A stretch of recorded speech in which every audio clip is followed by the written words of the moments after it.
Alright, kids, are you ready for Sewers 2? Revenge of the Sewers. Aye, aye, Captain. What? Don't you know? It's the smell of monsters.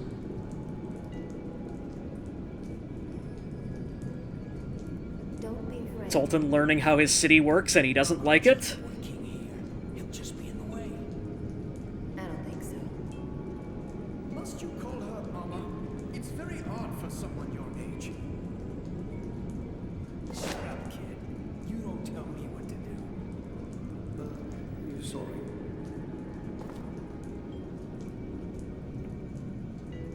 Even intimidating men can love their mothers, I guess.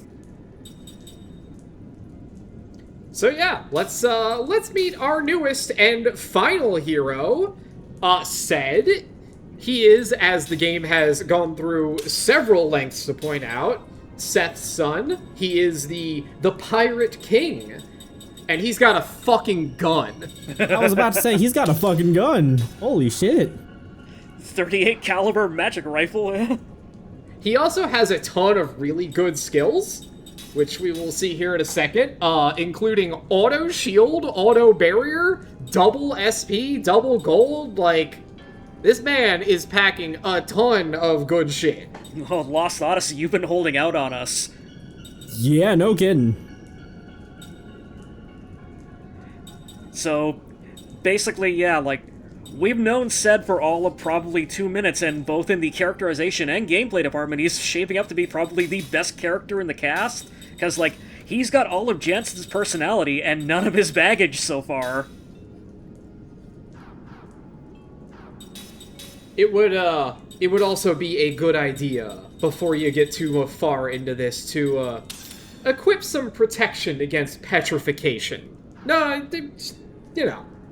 Oh no.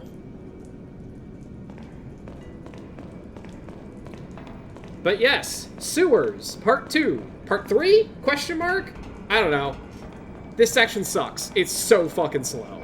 I was saying, like, between, like, as we were getting ready to start recording the video, like, it feels like we have been in and out of the sewers, either going towards or running away from Gongora for, like, 4 videos now. That's because we have.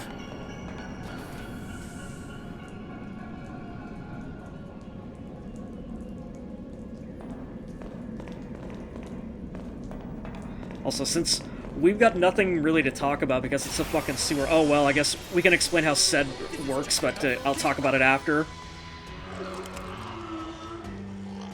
So, the sewer is full of Gongora's little surprises.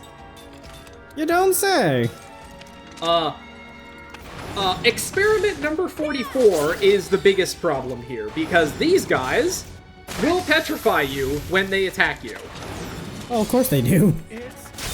They'll also occasionally, like, they'll either attempt to physically attack you, which will petrify you, or they'll attempt to drop one of the level 3 spells. I forget which one. Doesn't really matter. Just, you know, smack them around. They go pretty quick. Never underestimate the royal house. I just noticed Ced's gun has a hatchet head on it. Yes, it does. I mean, he is the Pirate King. It would be a pretty shitty pirate if he was useless at close range. I've been sitting on this for like almost 2 months because, like I said, I looked up the soundtrack to this game when we were like back in the fucking Epsilon Mountains at the start of the game, and I saw like Ced front and center wielding his fucking axe rifle, like, you know, the hobo with a shotgun basically, and I'm going like, holy fuck, this guy rules. When do we get him? And then I find out, oh damn it, he's the last guy we pick up.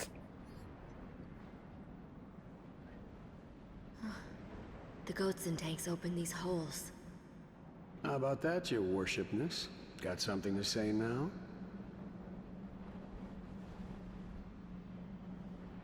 They can't wait to fight. Good for nothing but target practice. Ced, stop picking on him. It's not his fault he was born with a silver spoon in his mouth. Oh, so sorry, Your Graciousness. But that's the way I am. I get heartburn whenever I see someone in power. Well, for the moment, Tolton has no power. Really? All right, knock it off. He's after the same. I would also enemy like to we are. point out Sed's enemy. fire print hot pants. And giant pirate's skull apron that he wears.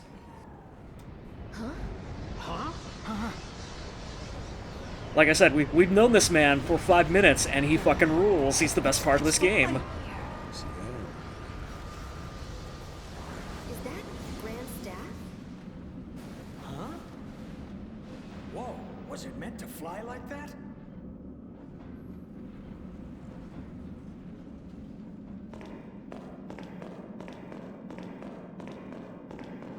So anyway, the thing I was going to talk about before we got interrupted by all this stuff is, like, I mentioned this to Artix a while ago about the motif of, like, pendulums in this game, how, like, everything, like, every piece of, like, architecture and world building has, like, something swinging back and forth very prominently and in some ways very subtly in the background, like that thing right there.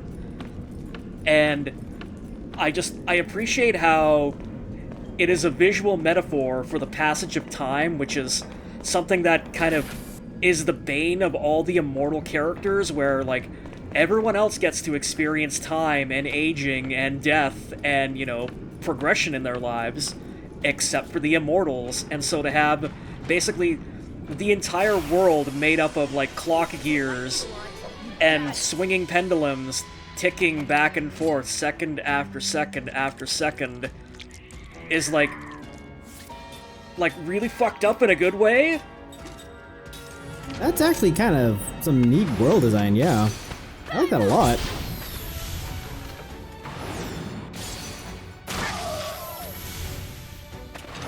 Anyway, behold, the giant slug. It spits on you and lowers your magic defense. I feel like I've seen this thing in, like, Elden Ring. And of course, since everything does, like, level 3 spells here, you know, that does make them marginally dangerous, but most enemies don't do enough damage with their spells to make it really dangerous. Little by little, step by step. Oh, you'll get there, Tolton. Someday. We've got to go through his entire Zohar side quest, you know, to get his good weapons and equipment and abilities, but yeah, we'll get there. We're not going to do his side quest, are we? I mean, his side quest is basically just go to a bunch of places.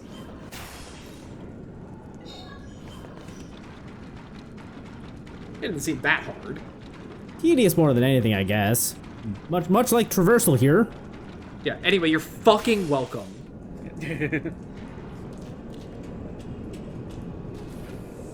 You have no idea how much shit I cut out of this fucking traversal in this dungeon.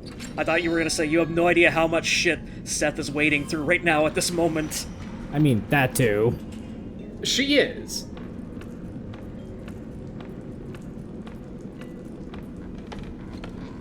All of that was for one treasure chest. Oh, god damn it.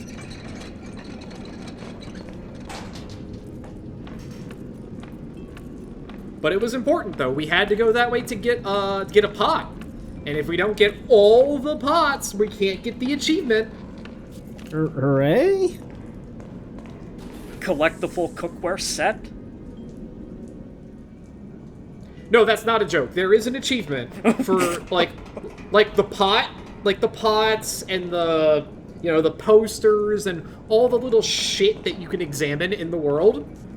There is an achievement for getting all of them. God. I see.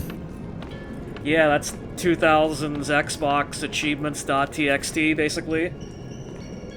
Pretty much, yeah.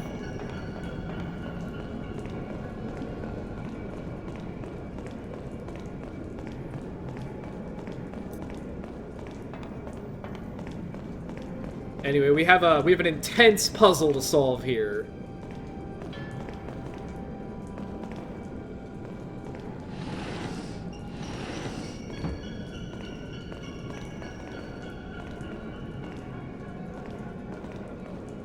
Come on, Seth, you can do it.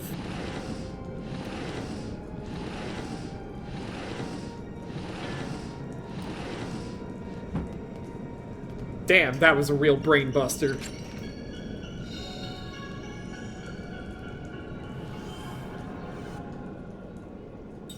How many tries does it take you to get that one right? Believe it or not, 2. Because the first time I came down here and attempted to do this, like, it's very obvious what it wants you to do. What's less obvious is that you can actually walk down and around the first box. So, like, I did, in fact, spend a minute looking at it and going, okay, but how do I actually get to the second box to push it first?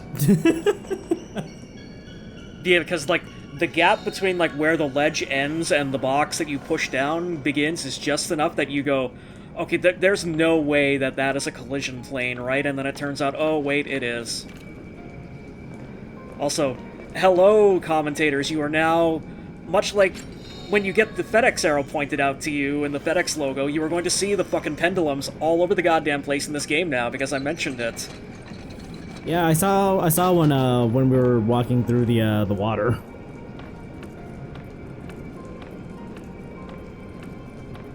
Now, thankfully, like any good sewer, there's a merchant down here.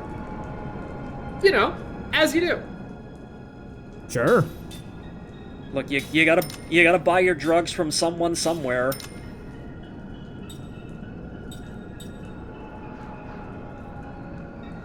I mean, what he's actually got is a sword upgrade for Seth and, in theory, Tolton. But, you know, we went to the Zohar, so Tolton's got a way better sword than that. I would be very surprised if Tolton gets any weapon upgrades for quite a while. Yeah, that royal saber thing seems like, yeah, it's pretty damn good for him. Yeah, that I imagine that thing's gonna carry him hard for a while.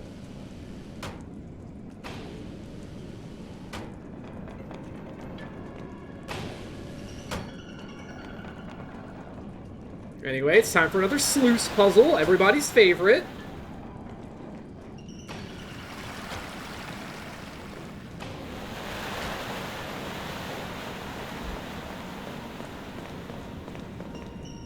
This doesn't seem like it makes a whole hell of a lot of sense, but okay, whatever. You know, let's see what you got for us, Lost Odyssey.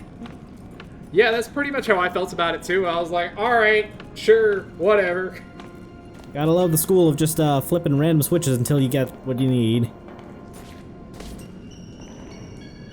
Like, see that, I wouldn't have intuited that that's supposed to be a jump. I would have thought, okay, there's something that needs to fill that gap in, but, because it's like, when the hell have you been asked to jump over across, like, any distance so far in this game? And, of course, people are going to point out either in the comments or the threads, like, oh, here's the timestamps, idiot, like... I mean, it's not uncommon.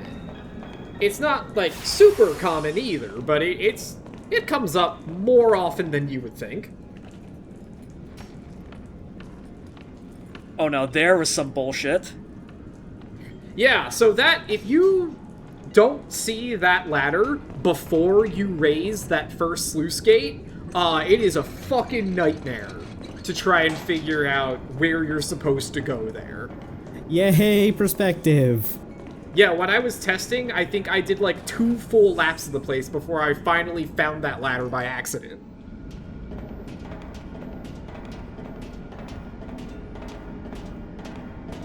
The hell is this? Magic energy is leaking out. The magic energy storage tanks. Whoa. Aura has some pretty fancy technology there. So, have you played Final Fantasy XII? Yes. Do you remember the Dalmasca Ester Sands? Oh god, do I ever. Vaguely? Well, baby, do I have a room for you. Basically just a series of giant circular oil rigs in the middle of a desert, so it's like, I hope you like going around semicircles and then down straight hallways to more semicircles, which then lead to more hallways, which then lead to more semicircles. Oh boy.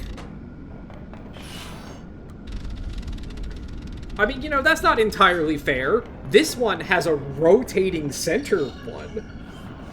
Fair enough, yeah, there wasn't any rotating parts to, like, I think it's the Nanyensa Sansi. Is that what it is? I don't fucking remember. Do you know how long it's been since I played Final Fantasy 12? I mean, like, I am one of those people who is cursed with a memory for this meaningless shit. Again, it's either, there's two of them. There's the Uratan Yensi Sansi, and then there's the Nanyensa Sansi. And I think it's like one's like kind of on top of the other on the map, more or less. And I say this as the resident Final Fantasy 12 fan / defender here.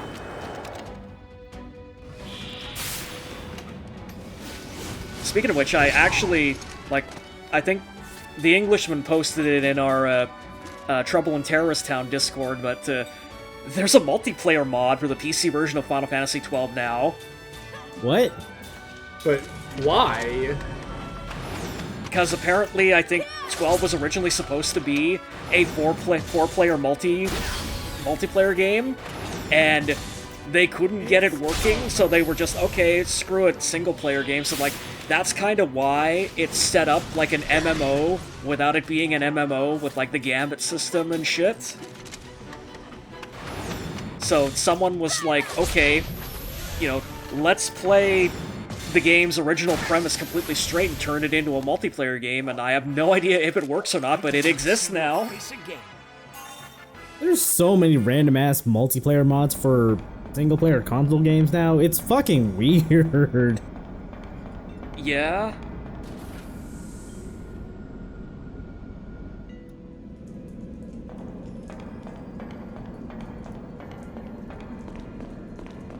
Alright, well, we have successfully navigated to the southeast corner of the magic tank room.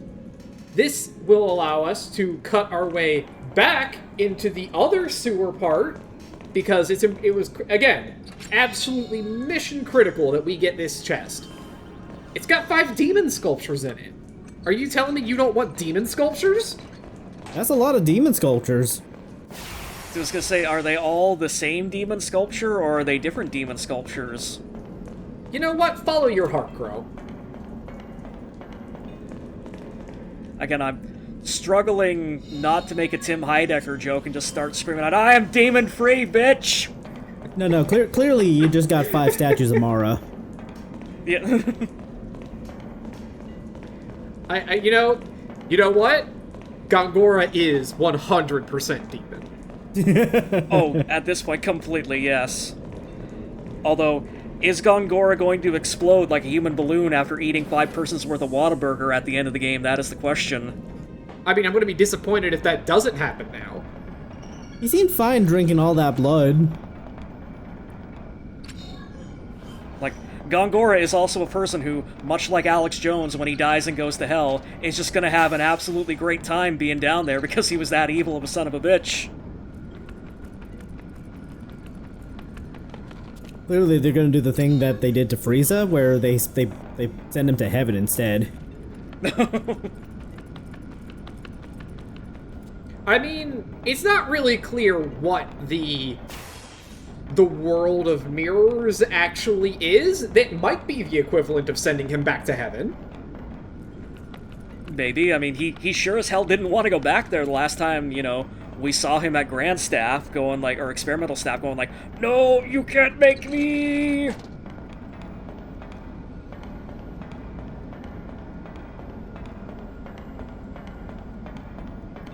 Once again, I must stress, you have no idea how fucking welcome you are. That room was almost entirely at 300% speed.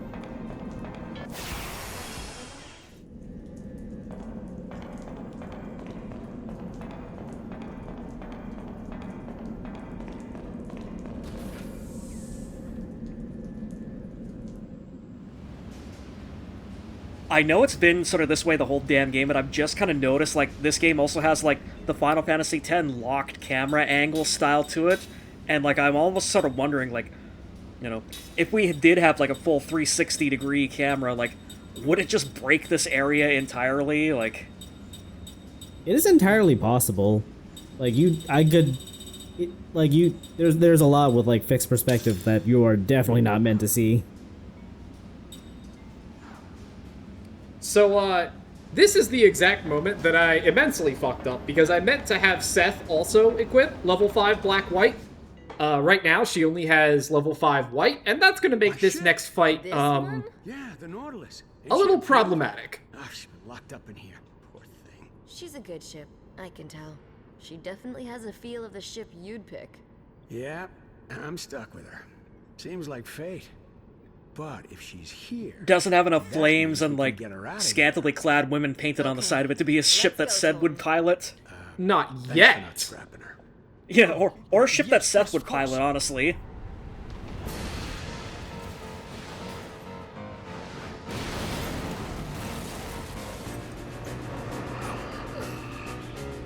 What? Damn! Isn't that one of the creatures that smashed over to bits? Hey, you, get out of my way! You're getting between me and my reunion. Can me and Nautilus have a moment here? Said just casually back-talking a giant xenomorph queen. We'll have to give it our all to get around this one.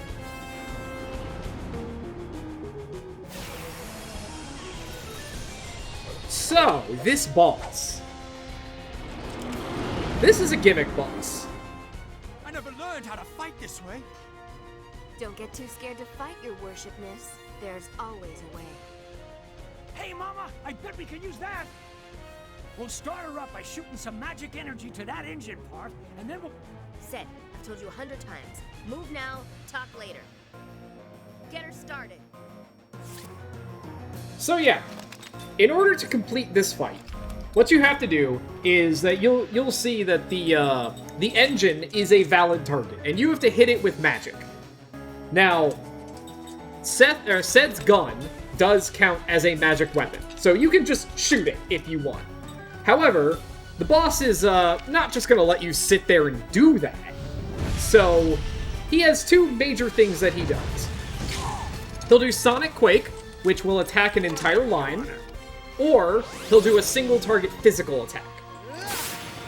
And the trick to this is that because Sed is by himself in the back line, what you do is you have him taunt the boss so that the boss wastes all of his time attacking him and doing like 50 damage, while ideally Seth and Tolton are busy throwing spells over at the engine. What a yawner.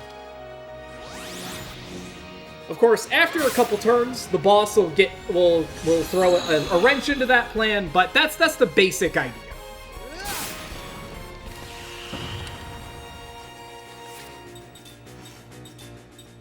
Gotta love having your aggro tanks actually do their intended purpose.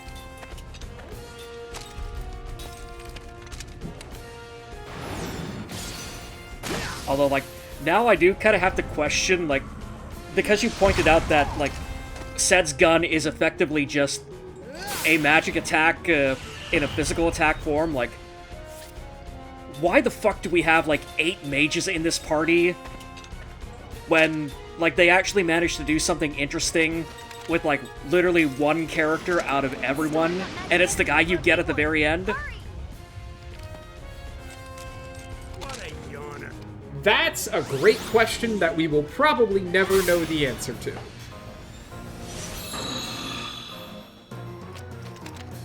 I mean, I possibly know, like, the joke answer to that is, like, they were too cowardly to give Cook a gun.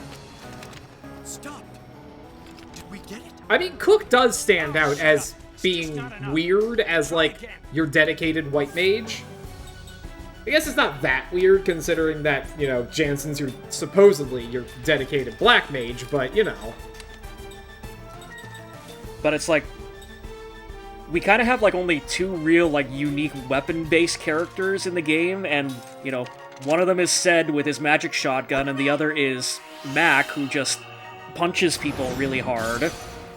And then, like, literally, like, we've got 3 mages, or 3 swordsmen with just swords, and then 4 mages with staffs, so... Yeah, they didn't. They really messed up in trying to do a diverse party here.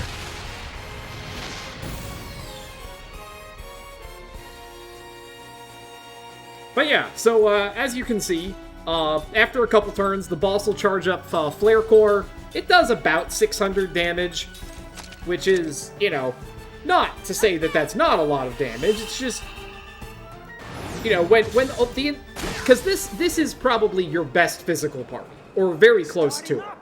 All of them have well over 1200 HP. They can quite comfortably eat a couple of them to the face. Smile, you son of a bitch.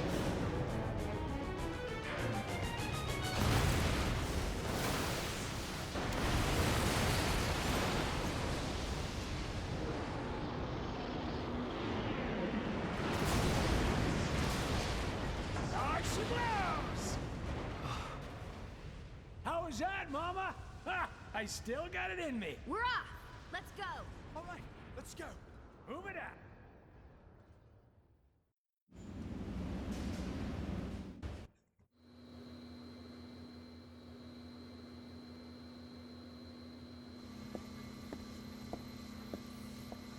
Sit wherever you want. There we go. Okay, yeah. So we got here. Oh, yeah. Okay. Yeah. So. Whoa, don't touch that. I was just wondering what this was. Huh? What? 3 of them? Ha, they're coming. What's wrong? Afraid to fight? Fighting? I've studied how to do it. But this is the first time I've had to actually fight monsters. That's pretty different from practice rounds, huh, your graciousness? Aren't you frightened? I love it. We're off.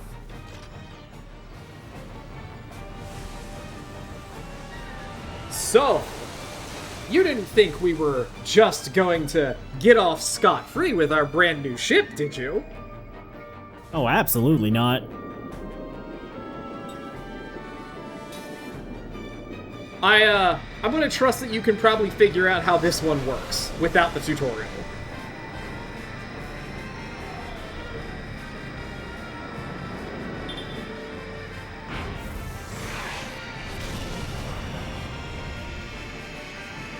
Captain, we're hit.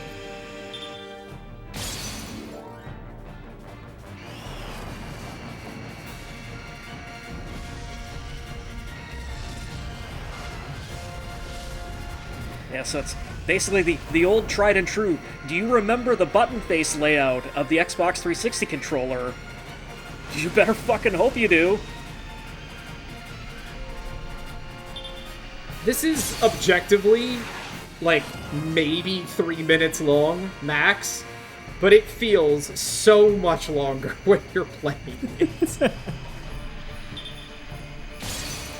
I mean, don't all QuickTime event sequences do? Yeah.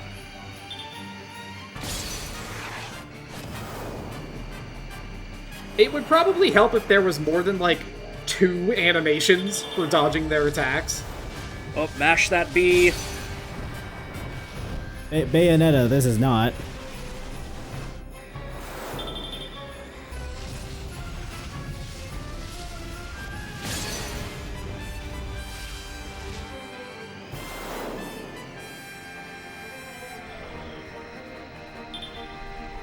Yeah, like, I would have thought by now, like, one of these button prompts would have also been, like, an attack option, so, like, you could take out at least 1 or 2 of these things and make it easier.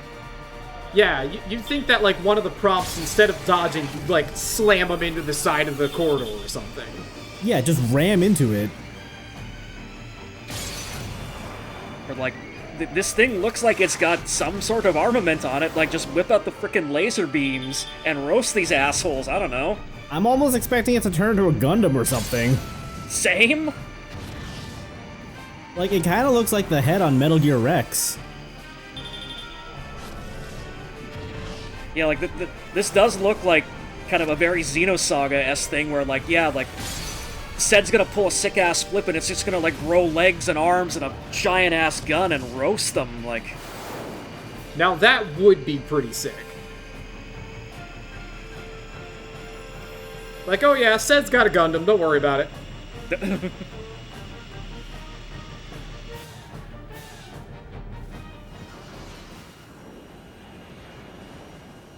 It's a dead end.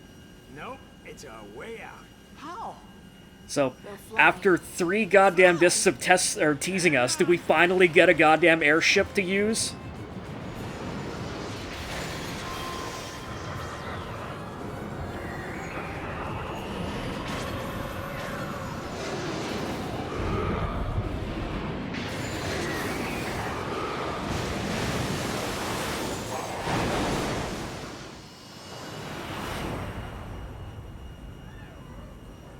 Okay, now that's how you debut an airship. This is great! Yes! We did it! We lost him! The fuck's with the soap opera blur? What a great ship! Oh, it's Tolton crashing out. Okay, I get it now. He's adjusting to the light again. Fine?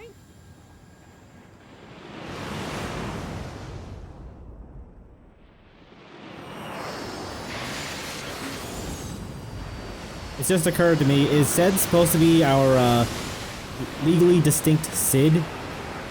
Oh, almost certainly.